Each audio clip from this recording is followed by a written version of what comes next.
샬롬하고 우리 인사합니다. 할렐루야. 샬롬 샬롬 샬롬 샬롬 샬롬. 하나님 사랑합니다. 여러분 주 안에서 사랑합니다. 오늘 마태복음 16장 말씀 우리 함께 은혜로 한곡합니다. 13절부터 19절에가 이 반석 위에 교회를 세우리니 이렇게 말씀하시죠. This rock I will build my church. 교회를 세우리니. 두세 사람이 함께 그리스도 이름으로 모여 기도하는 곳이 교회가 가진 하늘나라 열쇠라는 거.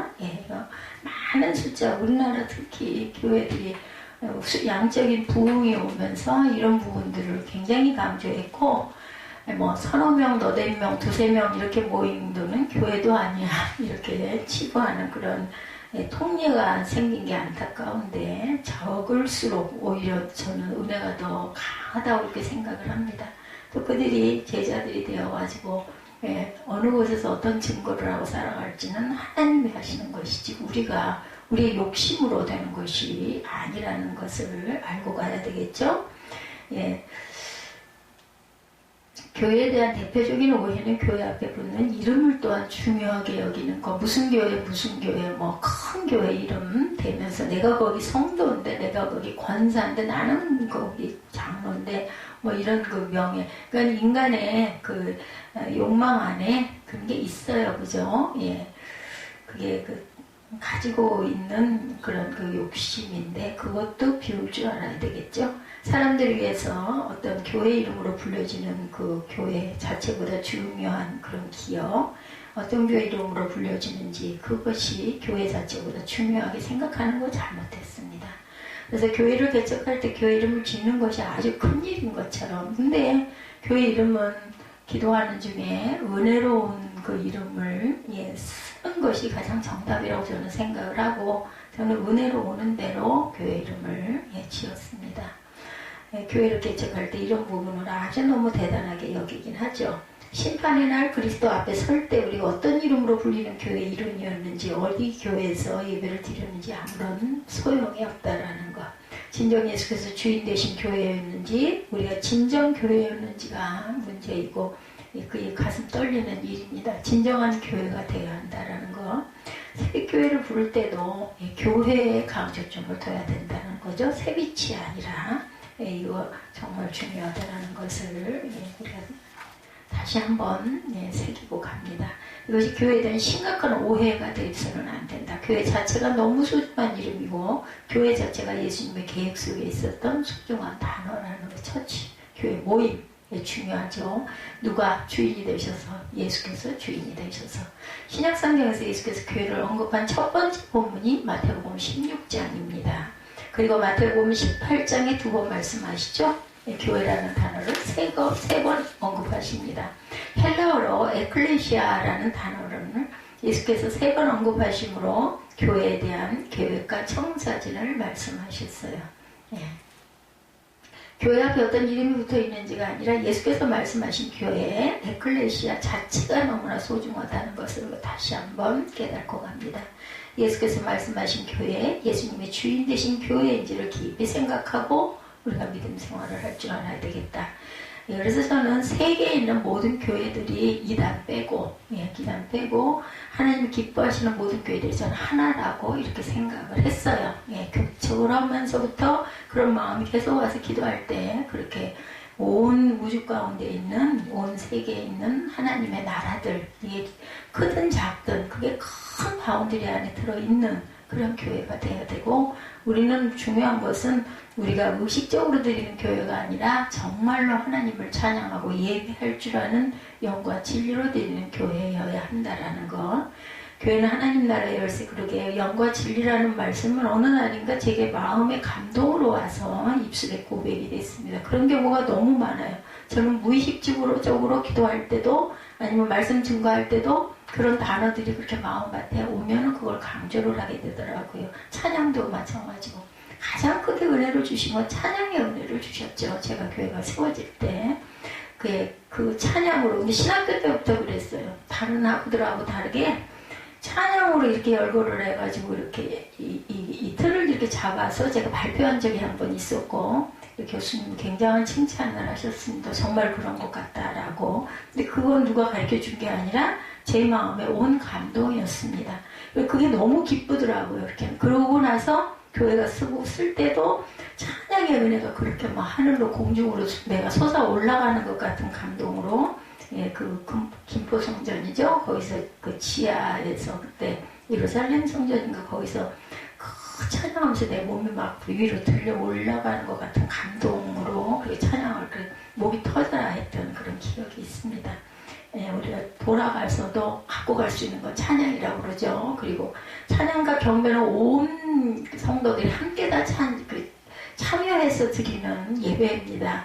말씀을 증거하는 건 목사가 단에 서서 하는 걸 듣는 입장이지만 찬양과 경배는 내가 마음만 먹으면 얼마든지 참여할 수 있는 목청껏 찬양함으로써 참여할 수 있는 기쁨을 내가 스스로 느끼는, 근데 거기에서 내가 그렇게 도태되거나 포기하거나 해서는 전혀 안 된다. 그래서 거기에 달궈지고 나면은 그 다음에는 뭐 말씀을 그야말로 읽기만 해도 막 마음에 감동이 오죠. 그러니까 내가 정말 예배를 온전하게 드리느냐 안 드리느냐는 본인이 얼마나 열정을 가지고 예배에 임하느냐의 자세가 중요한 거고, 첫 번째 하는 그 찬양과 경배의 예배가 정말 중요하다고 생각을 합니다.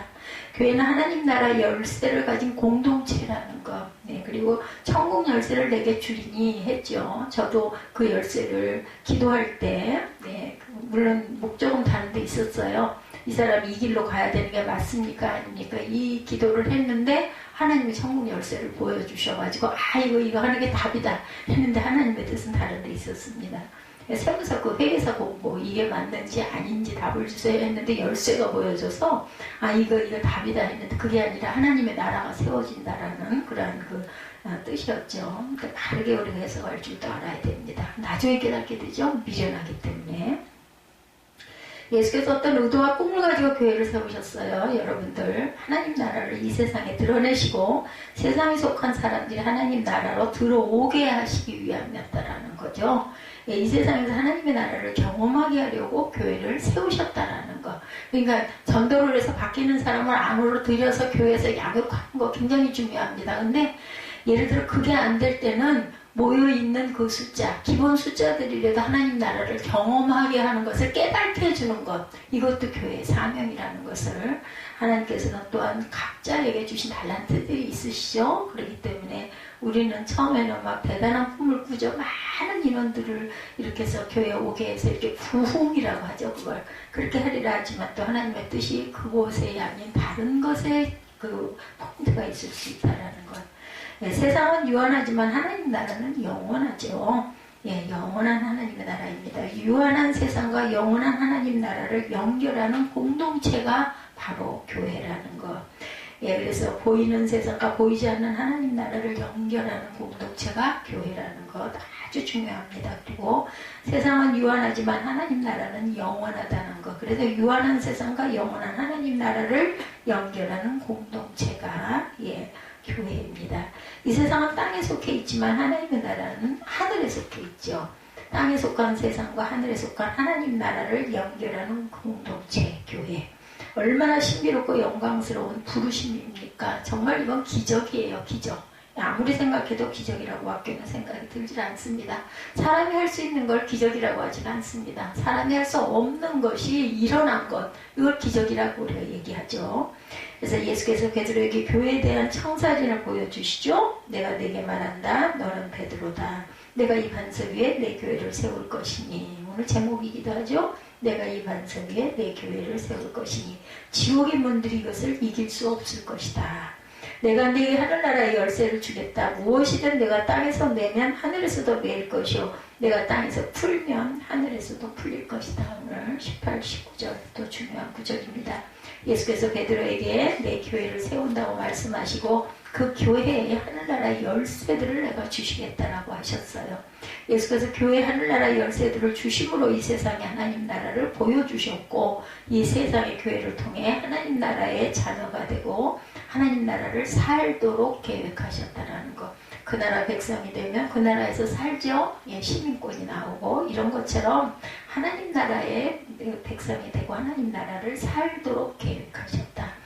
예수께서 베드로에게 주시겠다고 하는 하나님 나라의 열쇠는 과연 무엇일까? 천국 열쇠. 하늘나라의 열쇠는 베드로의 손에 사람들이 하나님 나라에 들어오느냐 마느냐를 결정하는 권세를 주신다는 뜻이 아니라는 것이죠. 베드로로 대표되는 교회에 세상 사람들을 하나님 나라로 인도하고 이 땅에서 하나님 나라를 경험할 수 있는 능력과 권세를 주셨다는 거기 때문에 땅에서부터 은혜를 받은 사람들은 하늘나라, 천국을 느끼고 경험하고 간다라는 걸 잊지 마시기 바랍니다. 천국 가는 거 천국 죽어서 내가 가는 곳만 천국이 아닙니다. 세상에서 땅에서 살면서부터 은혜를 받으면 천국을 경험하고 감동하고 기쁨으로 살아갈 수 있다. 이걸 왜 안 하겠어요? 그죠? 이걸 알고 깨달으면 누구도 이건 꼭 하려고 할 겁니다. 교회의 구체적인 제도나 조직에 대한 말씀이 없으셨어요. 어떤 의미일까요?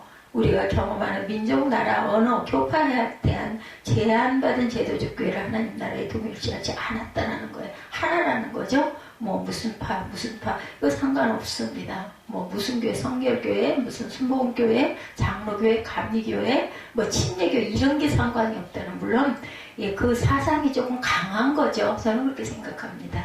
예수께서 의도하신 교회는 모든 것을 초월해서 오직 그리스도의 피로 씻음받고 그리스도의 영으로 세워져서 그리스도를 믿고 그리스도와 연합된 하나님 나라의 공동체를 의미한다는 것. 아멘. 바로 그 교회가 하나님 나라의 열쇠를 가진 공동체입니다. 하나님 나라의 문을 열 수 있고 닫을 수도 있어요. 엄청난 체계가 놀라운 권세를 부여하셨다는 것을 우리가 잊지 말고 기억해야 합니다. 주는 그리스도시며 살아계신 하나님의 아들이십니다. 이 베드로의 이 고백은 네 입으로 고백은 했지만 하나님께서 네 입을 통해서 고백되게 하였다. 예수께서 말씀하시죠. 하나님 나라의 열쇠는 첫째 예수 그리스도에 대한 신앙 고백. 예수께서 제자들에게 사람들이 인자를 누구라 하느냐 물으셨어요. 그죠? 예수께서 이 질문을 하시는 시점도 중요합니다. 예수님 생애의 절정에 이르렀을 때 이때부터 예수께서 고난과 십자가를 향해 나아가요. 바로 그 시점에 예수께서 제자들에게 질문하십니다. 예수님이 사람들의 인기나 평가에 연연하셨기 때문에 질문하신 것이 절대 아니죠. 사람들이 예수님을 누구라고 생각하는지가 예수님이 이 땅에 오신 목적과 관련이 있기 때문입니다. 제자들은 세례 요한이라고도 하고 엘리야라고도 하고 예레미야나 예언자 중 한 분이라고도 말합니다. 사람들은 예수님에게서 나타나는 신비한 능력과 놀라운 가르침을 보고 예수님이 보통 분은 아니라는 생각들은 다 했어요. 그런데 하나님이라고 생각을 못한 거죠. 뭐 엘리야, 아니면 세례 요한, 그죠? 예레미야, 뭐 이런 이사야, 뭐 이런 선지자, 예언자 이런 사람들이겠다. 그 위대했던 역사 사람들을 열거하면서 예수님이 어떤 분인지 규명하려고 하죠. 거기까지인 거예요. 한계예요, 한계. 그 고백이. 예수님 다시 제자들이 그러면 너희는 나를 누구로 아느냐 물었을 때 예수님을 피상적으로 만났던 사람들이 아니라 가까이서 보고 함께 생활한 그런 제자들이죠. 그래서 이렇게 함께 생활하는 부분에서 생겨난 게 공동체 제자 훈련, 제자 교육 이런 게 많이 생겨났어요. 예수님 제자들에게 질문을 한 이유는 그들의 대답이 교회가 하나님 나라의 열쇠를 얻는 길이기 때문이라는 것입니다. 제자들이 이 질문에 어떻게 대답하는지가 하나님 나라의 열쇠를 바로 사용하는지 이것이 결정된다라는 것. 이 질문은 아주 중요합니다. 우리가 믿음 생활하면서 날마다 던져야 하는 질문이기도 해요. 예수님을 누구라 하는지, 예수님이 어떤 분인지라는 질문 앞에 서야만 우리가 하나님 나라의 문을 열고 들어갈 뿐만 아니라 다른 사람도 들어갈 수 있게 해줄 수가 있다는 거죠. 교회의 책임을 다하는 것이에요. 교회가 본질을 잃어버리지 않는 유일한 길은 이 질문 앞에 계속 서는 것이죠. 극동방송에서 그 보석 찾아가지고 처음에 예수를 믿지 않는 사람들을 환영합니다 하고 막 선물을 주면서 PD가 아주 그렇게 이끌어내는 걸, 김인숙 PD 이름도 제가 외웠어요. 이름 명사 잘 기억 못하는 제가 김인숙 PD입니다 하고 하도 얘기를 해가지고 극동방송을 아십니까? 그리고는 끝내는 이제 목사님이 한 분 계셔가지고 우리 처음에 전도할 때 따라하세요 했던 그 방법이더라고요. 놀라웠어요. 그게 우리 그 여의도 교회에서 처음 그 시도를 했을 거예요. 따라하세요. 그리고 저는 예수님을 모릅니다. 이제부터 예수님을 내 아버지로, 그리고 나는 입술로 고백합니다. 그렇게 해서 예수 그리스도의 이름으로 기도드렸습니다. 이제 믿겠습니다 하고 아멘 하는 것까지 이끌어가지고 기도를 시키는 거. 이렇게 고백을 한 사람과 안 한 사람 엄청난 차이가 있고, 나중에 보니까는 사람들이 이제는 너무나 많은 사람들이 하도 많이 그걸 신청을 해가지고 거기 탈락된 사람들이 너무 많아서, 탈락된 분들은 그런 부분 염려하지 마시고 계속해서 엽서를 보내거나 문자를 보내달라고, 문자를 보내면 그냥 바로 거기서 찍어가지고 전화를 직접 구절해서 해가지고, 그러니까 공중파로 모든 사람들이 다 듣는 거죠. 그리고 기도도 저도 마음으로 기도를 하게 되더라고요. 그렇게 새롭게 제가 예수 믿겠습니다 하는 사람들에게 따라하라고 할 때 함께 그 참여가 되니까, 그렇게 해놓고 나서 교회를 안 갈 수는 없을 것 같아요. 뭐 안 가면 되지 이렇게 하고 하는 사람도 있으니까 선물도 좀 받고 싶고 또 얘기도 좀 하고 싶고, 근데 그렇게 해서 입술로 고백했어. 그러면 그 많은 세계에 있는 모든 사람들이 들을 수도 있는 그 고백과 그 기도와 그 자기 이름을 대고 했는데 그걸 어떻게 안 가? 그죠? 일단은 나가게 될 거고, 나갔을 때 그 다음은 이제 그 교회 목사님이 그저 양육을 잘하면, 그래서 이제 대단한 제가 그 방송의 위력을 제가 요즘에 아주 실감을 합니다. 이런 질문 앞에 섰을 때 하늘나라의 문을 여는 열쇠가 된다는 것, 이 질문에 어떻게 대답하는지에 따라서 열쇠로 하나님 나라를 여는지 열지 못하는지가 결정이 됩니다. 시몬 베드로가 대답하죠. 주는 그리스도이시며 살아계신 하나님의 아들이십니다. 사람이 아니에요. 하나님 아들이라고 이렇게 고백을 하죠.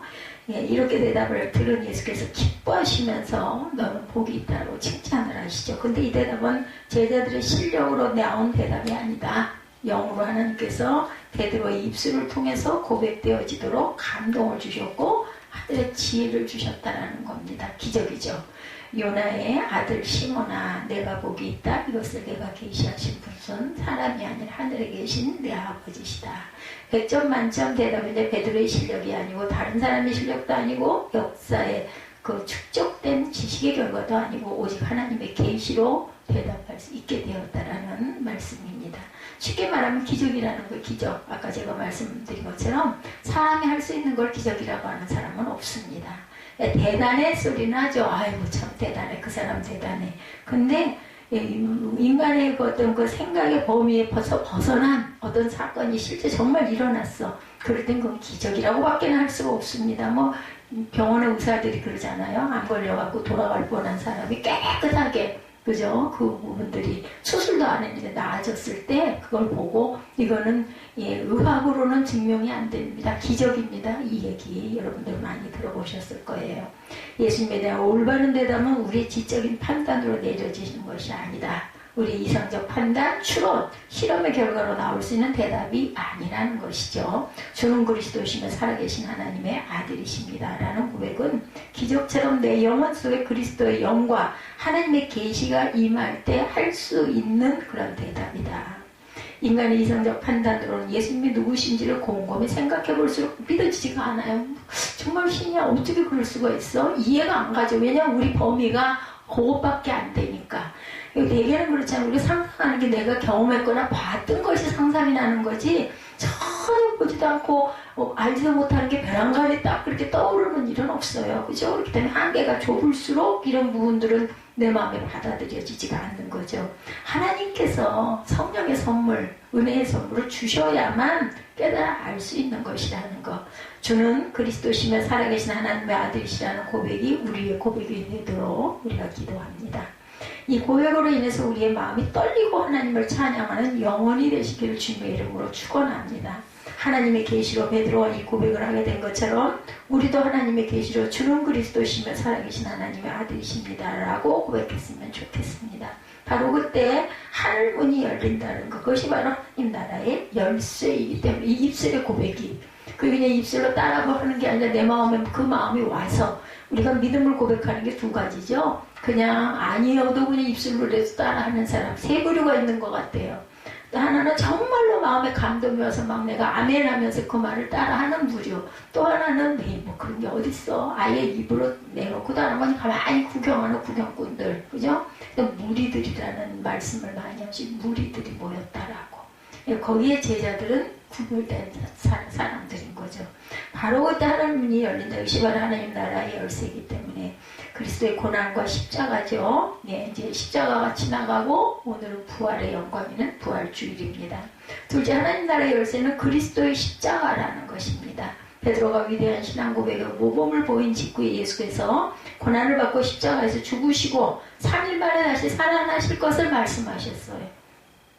우리가 저는 뭐 자꾸 그 마음이 드니까 입술로 고백할 수밖에 없습니다. 우리 그 금요 철야도 그랬고 수요 예배도 그랬고 그리고 오늘 부활절도 이 15장 16장을 우리가 여기 시점에 이렇게 우리가 묵상할 수 있게 해주신 것. 제가 뭐 이걸 알겠습니까? 전 머리가 이렇게 좋지가 못합니다. 머리가 좋은 사람들이 꽤도 많아요. 가만히 보면. 저는 정말로 단순 무식해요. 그런데 그냥 가다 보면 뭐 이런 게 처음이 아니죠. 때마다 이런 부분을 저는 느낍니다. 근데 나는 아무것도 몰랐는데 하고 보니 어머 오늘이네. 오늘 부활절날 이 말씀을 설교할 수 있게 해주셨는데 이건 하나님의 은혜라는 거죠. 우리가 너무 부족하니까 이렇게라도 깨달아 알게 해주신 하나님. 하나님 나라의 열쇠는 그리스도의 십자가입니다. 베드로가 위대한 신앙 고백의 모범을 보인 직후에 예수께서 고난을 받고 십자가에서 죽으시고 3일 만에 다시 살아나실 것을 말씀하셨어요.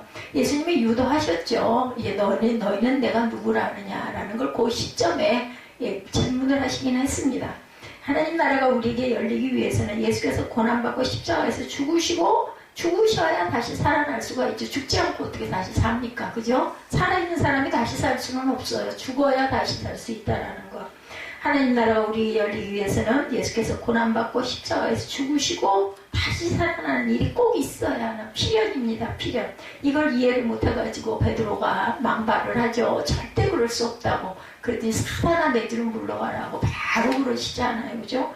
그 어떤 예배 베드로는 자기 스승에 대한 예수님에 대한 그런 사랑 그죠? 그런 마음 때문에 그 대답을 한 거예요. 그렇게 할 수 없다고. 왜 십자가를 지시고 왜 죽어야 되냐고 막 이렇게 하죠. 저 같아도 아마 그 소리 했을 것 같아요. 예수님이 돌아가신데 막 그러면 너무너무 안타깝고 놀라죠. 근데 그것이 하나님의 뜻이기 때문에 그 단계를 반드시 거쳐야 된다. 주여 그런 일이 주님께 일어나는 일은 절대로 안 됩니다. 이 고백을 한 것은 정말로 예수님 가시면 안 된다고 막 옷자락을 붙들고 막 사정을 하고 싶은 그런 사람의 마음인데도 단호하게 베드로에게 말하죠. 사단아 내 뒤로 물러가거라. 너는 나를 넘어뜨리는 걸림돌이다. 금방 360도로 돌변을 하죠. 360도가 아니죠. 180도죠. 내가 하나님의 일을 생각하지 않고 사람의 일만 생각하는구나. 23절에 방금 전에 베드로가 예수께 받은 평가와 정반대의 평가. 조금 전에는 너는 베드로라는 평가를 받았는데 지금은 너는 사탄이라는 평가. 뭐예요? 저는 이 말씀 속에서 우리 인간의 마음 안에는 두 가지의 마음이 늘 있다라는 거. 그렇기 때문에 우리는 깨어 있어야 된다라는 거예요. 깨어 있어야 된다는 거. 잠깐만 하늘을 빨고 딴 생각을 하면 미혹이 우리 마음밭에 들어올 수 있는 거예요. 금방 너는 베드로라. 내가 이반적인 내 교회를 세우겠다라는 칭찬을 받은 그런 베드로가 사탄이 돼버렸어요. 그게 내 마음에 두 마음이 있다라는 거. 그래서 우리 마음은 변할 수 있다라는 이야기를 하죠. 그래서 믿지 말아라. 사람은 사랑할 존재지 믿을 존재 아니다. 이런 얘기를 하시죠. 방금 전에 베드로가 예수께 받은 평가와 정반대의 평가가 나에게도 일어날 수 있다는 것이죠. 반석이라는 평가를 받았는데 걸림돌이라는 평가를 받습니다. 조금 전에는 하나님의 계시를 받았다라고 하시는데 지금은 나는 사람의 일만 생각하고 있다라고도 이 두 마음이 있는 거예요. 그렇기 때문에 우리가 기도하고 깨어있고 긴장하고 말씀 속에 찬양 속에 있을 때는 너는 반석이다. 그런데 그렇지 않고 우리의 마음에 근심과 걱정과 불안과 염려가 세상 바라보는 안목의 정욕에 빠져 있을 때는 너는 세상 것만 생각하는 사단이구나. 그러니까 그 사람 자체가 사단이 아니라 사단이 내 마음에 들어왔구나가 맞는 거고, 그래서 사람을 미워해서는 안 된다. 죄를 미워해야 되고 불쌍히 여겨야 된다라는 말씀이 맞는 거죠. 그리고 원수를 사랑하라고 하셨죠? 원수를 위해서 기도하라고 그러시죠? 왜요? 그죠? 그것이 바로 내가 살 수 있는 길, 내가 미워하고 정죄하고 비판하고 탄핵하면 내 마음이 좋아요? 안 좋죠. 그냥 그걸 비우고 그 사람을 불쌍히 여기고 기도해주고 용서하는 마음이 됐을 때 내 마음에 참 평강이 오기 때문에 너 자신을 위해서 그를 원수를 위해서 기도하라고 말씀을 합니다. 용서하라고. 예. 조금 전에는 너는 복이 있다라는 평가를 받아 지금 너는 내 뒤로 물러가야 한다는 평가를 받을 수도 있다라는 것. 백지장 한 장 차이입니다. 베드로가 왜 이렇게 추락이 되었을까? 다른 사람이 할 수 없었던 신앙 고백을 했는데 지금은 사탄과 걸림돌이 되고 물러가라는 말씀을 받게 됩니다. 이 시대에도 놀라운 신앙 고백으로 하나님의 계시를 받고 하늘문이 열리는 경험을 한 교회가 마치 하나님 나라의 문을 가로막는 걸림돌, 사탄, 사람의 일만 생각하고 예수께서 제발 내 뒤로 물러가면 좋겠다고 하시는 것처럼 추락할 수도 있다라는 거예요. 절대로 나는 아무 염려 없어는 없습니다. 그렇기 때문에 내 마음을 무릇 지킬 만한 것보다 내 마음을 지키라. 여기 생명이 거기에 있다고 그러시죠. 마음을 지키는 것이 바로 생명이라는 것 예수께서 말씀하시죠. 무릇 지킬 만한 것보다 내 마음을 지키라. 그 이유는 베드로가 왜 그렇게 되었는가? 첫 번째 열쇠는 열었는데 두 번째 열쇠를 열지 못했어요. 그 이유는 베드로가 고난과 십자가 없는 그리스도를 생각했기 때문입니다. 아니 우리는 성경을 보니까 다 아니까 당연히 돌아가셔야 되고 장사된 지 사흘 만에 부활하셔야 되는 걸 알지만 베드로가 했던 이 당시에는 이 사건이 없었어요. 그러다 보니 베드로가 이해를 못한 거죠. 어떻게 예수님이 돌아가실 수가 있느냐, 우리를 어떻게 하라고, 우리는 어떻게 하라고, 이 소리가 나올 수밖에 없는 인간의 마음이니까 그러니까 인간의 자리에 머물러 있는 상태인 거죠. 거기서 영을 받고 성령의 충만함을 받게 되면 막 하늘나라의 것들이 느껴지고 깨달아지고 우리 기도했을 때 느끼지만 막 정말 너무 막 담대한 막 열정이 일어나죠. 나는 지금 막 걱정 근심에 매여 있어. 그런데도 불구하고 우리가 막 기도하고 영으로 충만해서 막 뜨거운 마음이 되면 어때? 뭐 그런 거 아무 상관이 없어. 막 너무 기뻐지고 너무 즐거워지고 막 하늘로 막 둥둥 뜨는 것 같은 감동이 옵니다. 그래서 막 울며 불며 막 얼굴이 새빨개지고 홍조가 돼가지고 막 기쁨의 눈물을 흘리죠. 근데 그게 다 가라앉고 기도가 끝나고 나면 현실이 변한 건 아무것도 없어요. 단 극복할 수 있는 능력이 생기는 거죠. 하나님 계시니까, 하나님께서 하실 것이니까, 해주실 것이니까 내가 이것도 넘어서고 나면 다 또 다른 밝은 세상이 반드시 흑암이 거치고 열릴 것이라는 그런 믿음, 강한 믿음이 생기는, 그래서 우리를 살게 하시는 거죠. 고난이 없는 삶은 없습니다. 베드로는 예수께서 참된 그리스도라면 결코 고난을 받아서는 안 된다 이렇게 생각을 한 거죠. 아니 그것 정도 피할 수 있지 않습니까? 이런 생각을 한 겁니다. 연약한 죽음으로 끝나는 그리스도는 그리스도가 아니다 이렇게까지 생각이 돼요. 왜냐하면 부활을 경험해보지 못했기 때문에 몰라요. 그 어느 영화에서 그 생각이 자꾸 납니다. 고래를 못 봤기 때문에 고래가 얼마나 큰 이거만에 땅에다가 그림을 그리지만 고래는 안 봐서 알 수가 없는 거죠. 대단한 물고기라는 생각은 듭니다. 그렇죠? 연약한 죽음으로 끝나는 그리스도는 그리스도가 아니다 이렇게 생각을 합니다. 예수께서 분명 내가 3일 만에 다시 살아날 것이라고 말씀했지만 그는 고난과 죽음이라는 단어에 사로잡혀서 다시 산다는 말씀이 귀에 안 들어와. 죽는다는 것만 그냥 무섭고 싫은 거야. 그거 안 했으면 좋겠고. 그죠? 우리 그럴 때 얼마나 많습니까? 하나님 나라는 그리스도의 고난과 죽음을 통해서만 우리에게 허락되기 때문에 이 세상 사람들이 하나님 나라로 들어오기 위해서는 반드시 그리스도께서 고난받으시고 죽으시는 일이 일어나야 한다는 것. 그리스도의 십자가를 통해서만 하나님 나라의 문이 열리기 때문인 거죠. 만약 그리스도의 십자가가 없다면 많은 사람들은 여전히 죽음의 권세에 눌려 있을 것이다. 예수께서 내가 교회를 세우리니 이 교회는 음부의 권세, 지옥의 문들이 이기지 못한다. 세상에는 수많은 지옥문들이 있습니다. 세상으로 계속 가면 거기에 지옥이 있죠. 거짓으로 계속 가면 거기에도 지옥이 있습니다. 가장 강력한 지옥의 문은 죽음입니다. 그것은 어떻게 할 수가 없는, 회복이 될 수가 없는 인간에게는 예수님 바로 그 죽음의 문을 이기신 분이에요. 그러면 우리도 이길 수 있겠죠. 그리스도의 십자가는 음부의 권세를 깨뜨렸어요. 바로 그 그리스도의 십자가가 하늘나라의 문을 여는 열쇠라는 것. 우리를 무너뜨리려는 그 어떤 권세도 우리를 무너뜨릴 수 없는 이유는 그리스도의 십자가 때문이라는 거죠.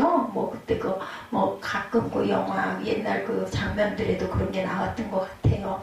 그 혈기들이 막 그죠 사람을 피를 하려고 막 목덜미를 물 때 그 십자가를 갖다 들이대면 도망을 간다면서요. 그리고 새벽에 아침에 빛이 들어오면은 그 흑별귀는 아예 떠나간다라는 그런 걸 보면서 사단이니까 크감이니까 빛이 들어오면은 소멸이 되는 것이다. 그리고 예수 그리스도가 사망 권세를 이겼기 때문에 예수 그리스도가 십자가를 딱 갖다 들이대면은 콕 하고 뒤로 나가 자빠지는 그런 것들이 저는 영적으로 그런 해석이 되더라고요. 정말 우스운 얘기일 수도 있지만 맞다라는 생각이 들더라고요. 아, 그러니까 또 영화를 그렇게 만들었겠구나. 그럼 그 영화를 만든 사람도 크리스찬이 아닐까? 저는 이런 생각까지도 했습니다.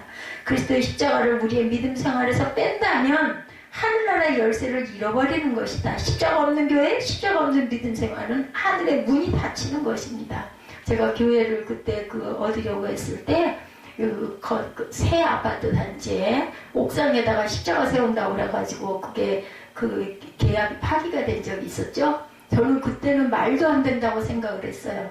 하여튼 나중에 경험이 있는 사람들 얘기로는 이렇게 글자가 지나가도록 그 십자가 그 창문에 무슨 교회 해가지고 이렇게 만들 수도 있지 않느냐는 얘기를 했는데 그때는 너무너무 고집시켰기 때문에 저는 십자가를 꼭 세워야 합니다. 그렇게 고집을 부렸죠.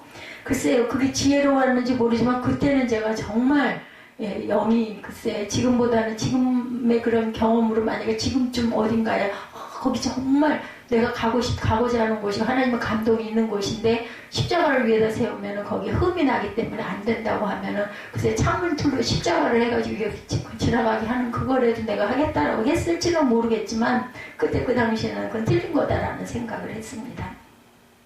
십자가가 없는 교회, 십자가가 없는 믿음 생활은 하늘의 문이 닫히는 것이다. 근데 뭐 형식적으로 세우는 십자가가 중요하겠냐? 내 마음 안에 십자가가 중요하지. 그렇다면 그건 무시해도 되는 거 아닐까? 어느 교회들은 그 교회 성경 안에도 십자가가 없다고 합니다. 십자가가 여기에 이렇게 써있지 않는다고 해서 교회가 아닌 게 아니다.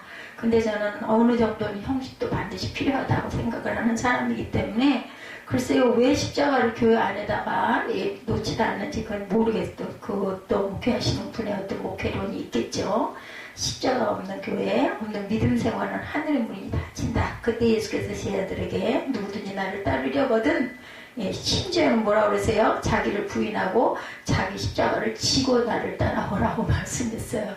그렇다면 그 말을 거꾸로 뒤집어서 얘기하면 십자가를 꼭 등에다 져야 돼? 마음의 십자가를 신고 그냥 예수님 주렁주렁 따라가도 되지. 그 무거운 십자가를 내가 왜 등에다 진 거죠? 이렇게 생각할 수도 있는 거 아니겠느냐는 거죠. 마태복음 16장 24절이죠.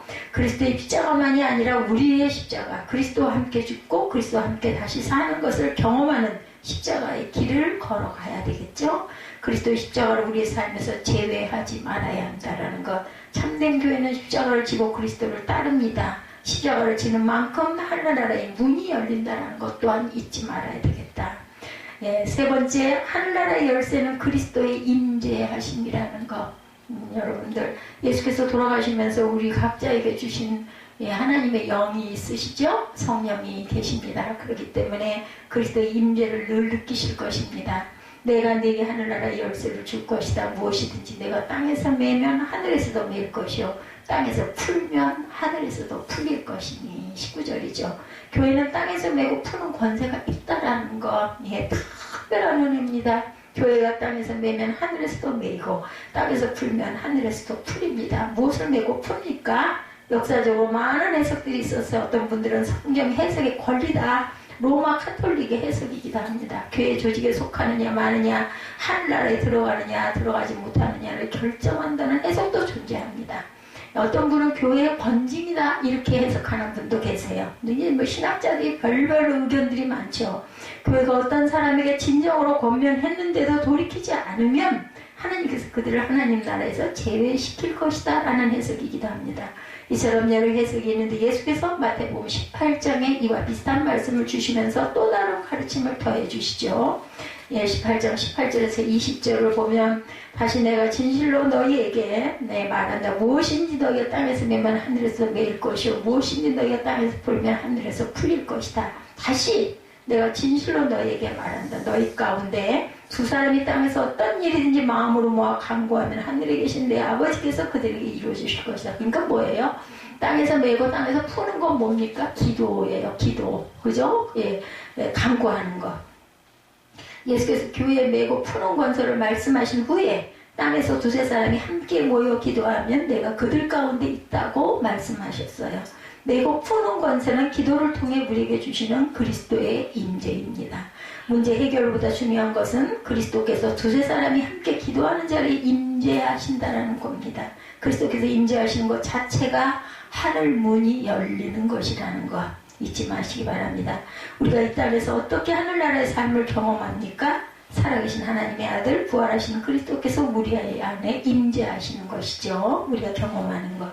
성령께서 나와 함께 하시는 걸 내가 느낄 때, 성령의 은혜가 있을 때, 교회가 하늘나라의 열쇠로 쓰임받는 것은 두세 사람이 함께 모여 그리스도의 임재하심을 체험하는 것, 그것이 바로 하늘나라의 문을 여는 열쇠다. 교회가 메고 푸는 것을 전도와 용서의 능력이 교회를 통해 나타나는 것이라고도 말하죠. 이것도 같은 맥락일 수도 있겠죠. 그리스도께서 임재하시면 용서할 수 없었던 것이 용서가 됩니다. 그렇죠? 아까도 제가 말씀드렸지만 누구를 위해서 딱 그거 나는 못해 하지 말고 나를 위해서라고 생각을 해보세요. 그러면 할 수 있습니다. 내가 용서하고 그냥 사랑하고 불쌍히 여기고 기도하자 이런 마음을 가질 때 그럴 때 내 마음에 평강이 오고 천국이 임한다라는 거죠. 믿지 않았던 영혼이 믿게 되죠. 그리스도의 임재가 우리를 통해 나타날 때 그 영혼이 믿게 되는 것이라는 거죠. 두세 사람이 함께 그리스도 이름으로 모여 기도하는 것이 교회가 가진 하늘나라의 열쇠입니다. 성도들이 함께 모여 기도하는 것을 소중하게 생각해야 되겠다. 그 자리가 바로 하늘나라를 여는 열쇠가 된다. 두세 사람이 모여서 기도하면 그리스도께서 임재하신다. 내가 너와 함께 하겠다고 말씀하죠. 그 자리에 그분의 임재가 있는 곳이 바로 하나님의 나라. 교회에 주시니 놀라운 권세를 누리기를 축원합니다. 교회의 주인은 사람이 아니라 예수님이시고 예수님의 주인 되신 교회는 음부의 권세가 무너뜨릴 수가 없다. 땅에서 메고 푸는 권세가 있죠. 이 땅에서 하늘의 역사에 참여하는 권세가 있습니다. 교회가 그리스도의 임재하심이 살아있는 교회가 되기를 소망합니다. 하나님 나라와 새벽교회를 통해서 이 땅에 나타나기를 예수 주님의 이름으로 축복합니다. 삶에 지대한 영향을 끼치는 4개의 기업이에요. 상관이 없는 말씀이 뒤에 있네요. 이거 아까 우리 뒤에 세빛 묵상 거기가 뒤에 뒷부분에 나왔는데 우리 아까 못한 151장인가요? 그 찬양하고 기도하고 주기도문으로 예배를 마치도록 하겠습니다.